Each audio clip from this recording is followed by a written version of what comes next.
I read of a man who stood to speak at the funeral of a friend. He referred to the dates on the tombstone from the beginning to the end. He noted that first came the date of birth and spoke of the following date with tears, but he said what mattered most of all was the dash between those years.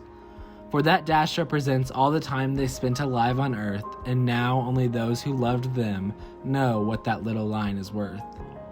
For it matters not how much we own, the cars, the house, the cash. What matters is how we live and love and how we spend our dash. So think about this long and hard. Are there things you'd like to change? For you never know how much time is left that still can be rearranged. To be less quick to anger and show appreciation more, and love the people in our lives like we've never loved before. If we treat each other with respect and more often wear a smile, remembering that this special dash might only last a little while. So when your eulogy is read with your life's actions to rehash, would you be proud of the things they say about how you lived your dash?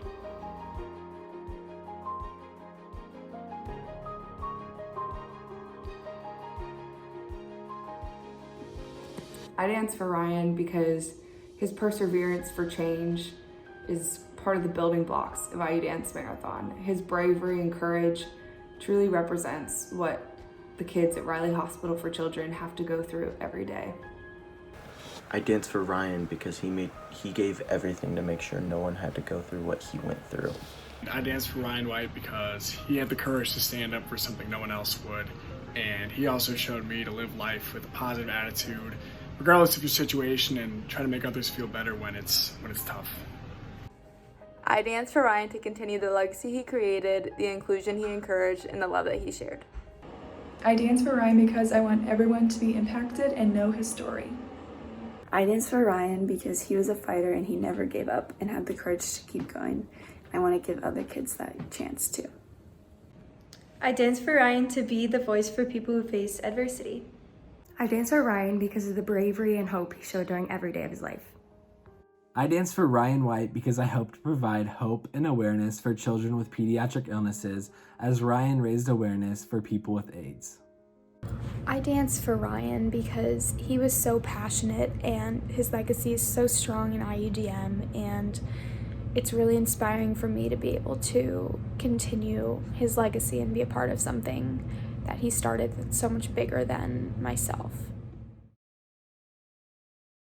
So, it was such an honor to know Ryan. He really was an incredible human being.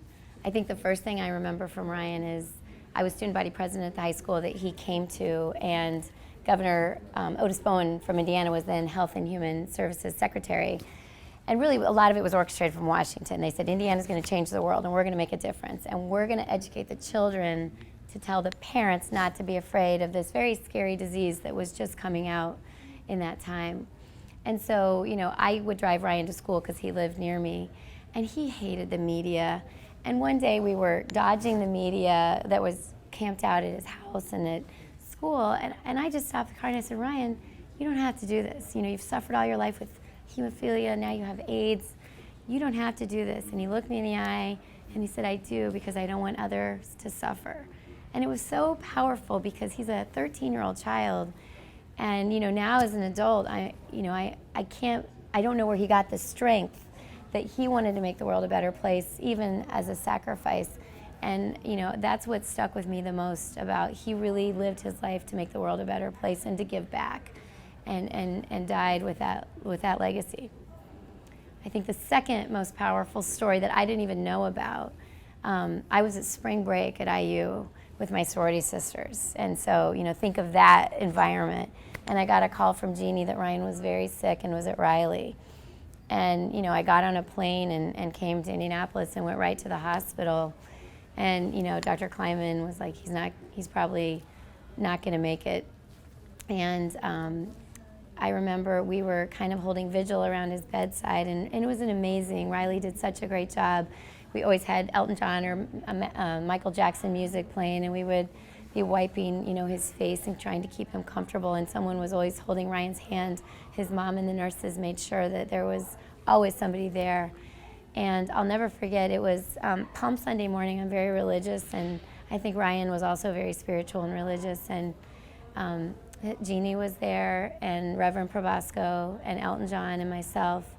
And the sun came through the window in the ICU, and it landed on Ryan, and then he just passed away. And it was, incredibly sad. It was such a loss, but it was such a beautiful moment, and it was, I'll never forget that. I think it's kept my faith throughout my life. So, and then probably the other story that I carry with me a lot, especially when I'm having a bad day or we're working with other people, when the Indiana State Museum or Indiana Museum for Children, they did an exhibit for Ryan, I think about 10 years ago, and they brought Ryan and Jeannie and I together, and they were interviewing us and asking us different stories. And Dr. Kleiman said, I've never told either Jeannie or me this story, but he's like, I want to share it now because I think we can all handle it.